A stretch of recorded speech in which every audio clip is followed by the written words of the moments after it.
ছাব্বিশের বিধানসভা নির্বাচনের আগে এই রাজ্য যে ক্রমেই উত্তপ্ত হচ্ছে তা আমরা জানি, কিন্তু সেটা যে একেবারে তপ্ত কড়াইয়ের মতন গরম হচ্ছে তা এতদিন জানা ছিল না। কুচবিহারের শুভেন্দু অধিকারীর কনভয়ে যখন পাথর ছোড়া হলো, সাংঘাতিক ঝামেলা হলো যাকে বলা যায়, পাথর ছুঁড়ে গাড়ির কাঁচ ভেঙে দেওয়া হলো, তখন বোঝা গেল যে অবস্থাটা আর খুব একটা স্বাভাবিক নয়।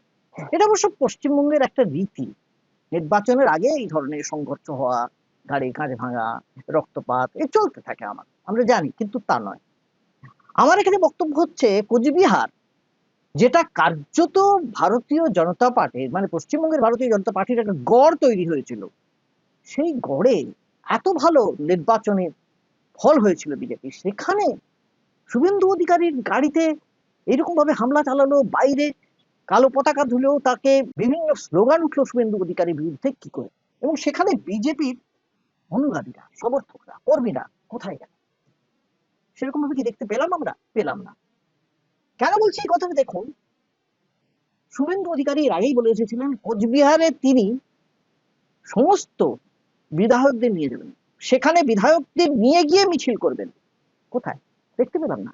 এমনকি আগের রাত্রি পর্যন্ত সেখানকার যারা কর্মকর্তা তারা জানতেনই না শুভেন্দু কখন আসছেন, কার সঙ্গে কোথায় যাবেন। পুলিশ সুপারের কাছে গিয়ে তার একটা স্মারকলিপি দেওয়ার কথা, সে তো ঠিক আছে, কিন্তু মিছিল করে যাওয়ার কথা, কাকে নিয়ে যাচ্ছেন, ওখানে কারা কারা থাকবেন, কিচ্ছু জানতেন না।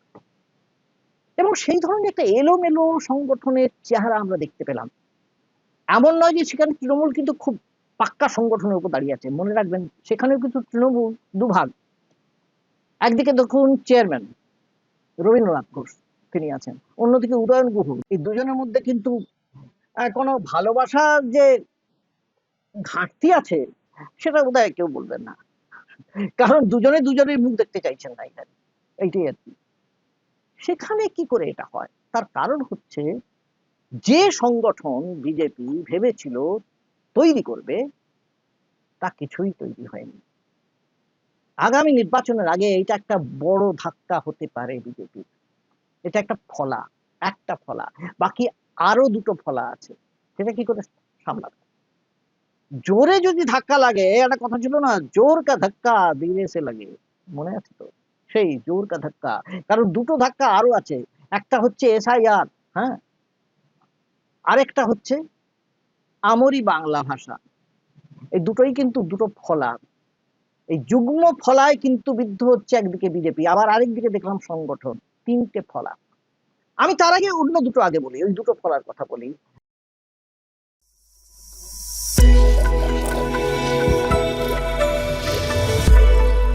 নমস্কার, আমি গৌতম বন্দ্যোপাধ্যায়, আর আপনারা দেখছেন গৌতম ব্যানার্জি অফিসিয়াল। যারা আমার চ্যানেল দেখছেন তাদের কাছে আমার অনুরোধ যে আমার চ্যানেলটাকে সাবস্ক্রাইব করুন, শেয়ার করুন, কমেন্টও করুন। আমি চাই, না হলে কিন্তু আমাদের মতন যে সমস্ত সাংবাদিক ভাবছি সহজ সত্যটাকে বলতে চাইছি আপনাদের কাছে, সেটা কিন্তু বলতে পারবো না বেশি দিন। যেভাবে বিভিন্ন রকমের চাপ আসছে তার সামনে টিকে থাকাটাই খুব মুশকিল। আপনারাই আছেন আমাদের পাশে, তাই আমরা টিকে আছি। দুটো ফলার কথা আমি বলছি এই রাজ্যে। একটা হচ্ছে এসআইআর, সেই বিহার থেকে শুরু। কি এসআইআরটা? কি এসআইআর? হচ্ছে স্পেশাল ইন্টেন্সিভ রিভিশন, ভোটার তালিকা সংশোধন। এক কথায় বিহারে প্রায় 90 লক্ষ মাথা কাটা যেতে বসেছে। মাথা কাটা যেতে বসেছে মানে ভোটার তালিকা থেকে নাম বাদ যেতে বসেছে। যোগেন্দ্র যাদব বলেছেন এই সংখ্যাটা কিন্তু কম করে 1.5 কোটিতে গিয়ে দাঁড়াবে ভোটার, এই ভোটারদের সংখ্যা বাদ হবে। নির্বাচন কমিশন এক কোপে Aadhaar card, ration card, PAN card, জাতীয় সমস্ত পরিচয়পত্রকে ওং স্বাহা বলে ভোটের যজ্ঞে আহুতি দিয়ে দিয়েছিল, আমরা জানি। এখন সুপ্রিম কোর্টের সৌজন্যে আবার চলছে, আধার কার্ড বা রেশন কার্ড চলছে, কতদিন চলবে আমরা জানি না। কিন্তু একটা আতঙ্ক চেপে বসেছে সমস্ত মানুষের মনে। হ্যাঁ, সমস্ত মানুষের মনে, আমি এটা ঠিক বলছি। অনেকেই মনে করছেন সবাইকে না পাঠিয়ে দেওয়া হয় ডিটেনশন সেন্টার। এবারে সভাপতি বিরোধীরাও ছাড়েনি, নির্বাচন কমিশনকে চেপে ধরার পর সারা দেশে তুমুল হই হট্টগোল শুরু হয়েছে। বিজেপির কথা বলছি, আরজেডি তেজস্বী যাদব, কংগ্রেসের রাহুল গান্ধী তো সাফ জানিয়ে দিয়েছেন এটা আর কিছু নয়, ভোট চুরির পন্থা। अब हमारे पास ओपन एंड शट प्रूफ है कि इलेक्शन कमीशन वोट चोरी में इन्वॉल्व है। और मैं लाइटली नहीं बोल रहा हूं, मैं 100% प्रूफ के साथ बोल रहा हूं। আর অন্যদিকে বিজেপি বুঝে গিয়েছে আগামী বিধানসভা নির্বাচনে বিহারে নীতিশ কুমারের হাত ধরে ফেরার কোনো সম্ভাবনা নাই। তাই দলিত এবং মুসলিম অধ্যুষিত এলাকায় ভোটার তালিকা নিয়ে বিজেপি উঠে পড়ে গেছে। তাদের ভোট কমলে বিরোধীদের নাগালের বাইরে থেকে যাবে জয়ের মেডেলটা। আর সেই একই মডেল বিজেপি অনুসরণ করতে চাইছে এই পশ্চিমবঙ্গে। এর মধ্যে শুভেন্দু অধিকারী আগেই বলেছেন শুরু থেকে, এবং তার সঙ্গে আরো বিজেপি নেতা নেত্রীরাও বলেছেন যে এবার মমতা সরকার বুঝবে খেলা। এখানে রোহিঙ্গা আর বাংলাদেশি অনুপ্রবেশকারী যারা ভোটার তালিকায় নাকি নিজেদের নাম এতদিন উঠিয়েছে, তাদের নামগুলো বেছে বেছে ছাঁটাই করা হবে। এই একই কথাটা বিহারেও বলেছেন। অথচ এর আগে যখন বিহারে নির্বাচন হয়েছে এদের ভোট দিয়েই তারা জিতেছেন, তখন মনে হয়নি, এখন মনে হচ্ছে। কেন বুঝতে পারছেন সবাই? যাই হোক, এই কথা যখন শুভেন্দু বললেন তখন মুখ্যমন্ত্রী তো ছাড়বার পাত্রী নন। তিনিও চোখ রাঙিয়ে বললেন যে আমরাও ছাড়বো না। কিন্তু দুপক্ষের বাদানুবাদের মধ্যে কি হলো, মানুষের মধ্যে ভয় ঢুকে গেল। এই বাংলায় আমরা জানি প্রায় 30% বাঙালি মুসলমান আছেন। মুসলমান তো আছেনই, বাঙালি মুসলমানও তার মধ্যে 30 না হোক 27 বা 28। তারা প্রচন্ড আতঙ্কিত। কিন্তু শুধু তারা নন, হিন্দুদের মনেও ভয় ঢুকেছে যে তারাও বোধহয় এই ভোটে ব্রাত্য হবে, এবং তাদের দল বেঁধে হয়তো পাঠিয়ে দেওয়া হবে ওই যেটা বললাম ডিটেনশন সেন্টারে। কিন্তু এবারে যখন এই যে হিন্দু ভোট তাদেরও যদি ভয় ঢুকে যায় তাদের মধ্যে, তাহলে তো বিজেপির মুশকিল। সেই জন্য বিজেপির টনক নড়েছে।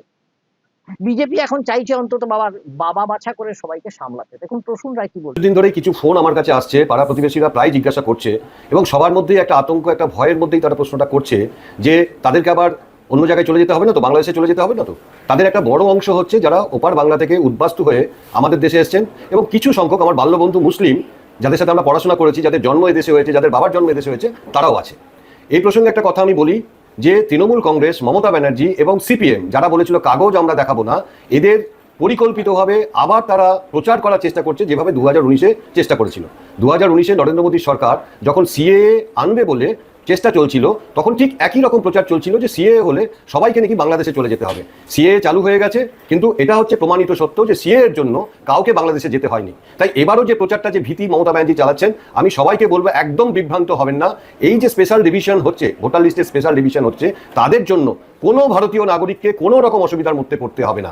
হ্যাঁ, অসুবিধায় কারা পড়তে পারে? যারা রোহিঙ্গা, যারা বাংলাদেশি মুসলিম অনুপ্রবেশকারী, তাদের নাম ভোটার লিস্ট থেকে বাদ যেতে পারে। কিন্তু যারা ভারতীয় মুসলমান, যারা উদ্বাস্তু বাংলাদেশ থেকে এদেশে ধর্মীয় কারণে চলে আসতে বাধ্য হয়েছেন, তাদের কাউকে বাংলাদেশে বা অন্য কোনো জায়গায় যেতে হবে না। এটা একটা আসলে বঙ্গ বিজেপি বুঝেছে। প্রথমেই যেটা বলেছিলাম, জোর কা ধাক্কা ধীরে সে লাগে, কিন্তু যখন লাগে তখন বড্ড জোরে লাগে। হিন্দু ভোটও যদি হাতছাড়া হয়ে যায় পশ্চিমবঙ্গে, তাহলে তো চিত্তি। বাংলাদেশি খেতা দেখিয়ে বিজেপি একদিকে যেমন এই ভেবেছিল যে বাঙালি মুসলমান বা রোহিঙ্গা বা বাংলাদেশি তাদের তাড়াবে, মুশকিল হয়ে গেল কোথায়, সেটা দাঁড়িয়ে গেল বাংলা ভাষীদের পেছনে লেগে গেল তারা। বিভিন্ন রাজ্য থেকে বাংলা ভাষী পরিযায়ী শ্রমিকদের যেভাবে কার্যত তাড়ানো হলো, তার মারাত্মক প্রভাব পড়ে গেল এই পশ্চিমবঙ্গে। এবারে যখন এই ধাক্কা জোরে লাগার উপক্রম হচ্ছে, তখন বিজেপির মুখপাত্র অমিত মালবিয়া ঘেঁটে ঘ করে বসে আছেন সমস্ত বিষয়টা। ঘটনা কি? ঘটনা হলো দিল্লিতে বাংলা ভাষাকে সরাসরি বাংলাদেশি ভাষা বলে ডেকে দিয়ে একটা চিঠি লিখেছিলেন এক পরিষ্কর্তা। তাতেই ঘৃতাহুতি হয়। মমতা বন্দ্যোপাধ্যায় এই চিঠি নিয়ে তোপ দাগেন বিজেপির বিরুদ্ধে। আর তখন অমিত মালবিয়া এক অসাধারণ মন্তব্য করেছেন। তিনি বলেছেন বাংলা বলে নাকি কোনো ভাষাই হয় না। তিনি একেবারে ভাষাবিদের মতো জ্ঞান দিতে ছাড়লেন না। তো অমিত বাবু, আপনি রাজনৈতিক মুখপাত্র ছিলেন, বেশ ছিলেন। কবি নীরেন্দ্রনাথ চক্রবর্তীর নাম জানেন কি? জানতেও পারে। তো শুনুন, না জানলেও বলি, তিনি বলতেন ভাষা হচ্ছে একটা জ্যান্ত জিনিস, জ্যান্ত। ভাষা কোনো মৃত হয় না, প্রতিদিন তার রং পাল্টায়, চেহারা পাল্টায়। প্রস্তরে খোদিত হলেও সে সমস্ত শব্দ যুগে যুগে পাল্টে পাল্টে যায়। মর্মর সৌধে লেখা হলেও, মানে মার্বেল পাথরে যদি লেখা হয়, মার্বেল পাথর, মর্মর সৌধ, তাও পাল্টে যায়। ও হ্যাঁ, বলতে মনে পড়ে গেল, মর্মর কথাটা কিন্তু সংস্কৃত নয়, ব্যবহার করি বাঙালিরা, এই কথাটা ফার্সি। আর সৌদগুলো সংস্কৃত। যেমন ধরুন সলা পরামর্শ, সালাহ হচ্ছে ফার্সি আর পরামর্শ হচ্ছে সংস্কৃত। কাগজপত্র, কাগজ হচ্ছে আরবি, পত্র হচ্ছে সংস্কৃত। ভাষার কোনো জাত হয় না, বর্ণ হয় না, ধর্ম হয় না, অনেক মাল দিয়াছি। বাঙালিরা কখনো মুসলমান বললে কাউকে দূর করে দিতে শেখেন। এই যে কথাগুলো বললাম না, এগুলো কোনো ভাষাবিদদের কথা নয়, আপনি ফেলুদা পড়লেই জানতে পারবেন, গোরস্থানে সাবধান পড়বেন, তাতেই জানতে পারবেন। আর রবীন্দ্রনাথ যদি পড়েন তাহলে তো আপনাদের মনের ঔদার্য বাড়বে। যদি পড়তে পারতেন তাহলে বলতাম বিজয়া সম্মিলনী প্রবন্ধটা পড়ে নিন। রবীন্দ্রনাথ লিখছেন, যে চাষি চাষ করিয়া এতক্ষণে ঘরে ফিরিয়াছে তাহাকে সম্ভাষণ করো। যে রাখাল ধেনু দলকে গোষ্ঠ গৃহে এতক্ষণে ফিরাইয়া আনিয়াছে তাহাকে সম্ভাষণ করো। শঙ্খ মুখরিত দেবালয়ে যে পূজার্থী আগত হইয়াছে তাহাকে সম্ভাষণ করো। অস্ত সূর্যের দিকে মুখ ফিরাইয়া যে মুসলমান নামাজ পড়িয়া উঠিয়াছে তাহাকে সম্ভাষণ করো। বাঙালির মনের কথা শুনুন, না হলে জোর কা ধাক্কা ধীরে লাগলেও পরে আর উঠে দাঁড়াতে পারবেন না। ভালো থাকবেন সবাই, আবার দেখা হবে আপনাদের সঙ্গে পরের এপিসোডে। কিন্তু আমার চ্যানেলটা সাবস্ক্রাইব করতে ভুলবেন না। নমস্কার।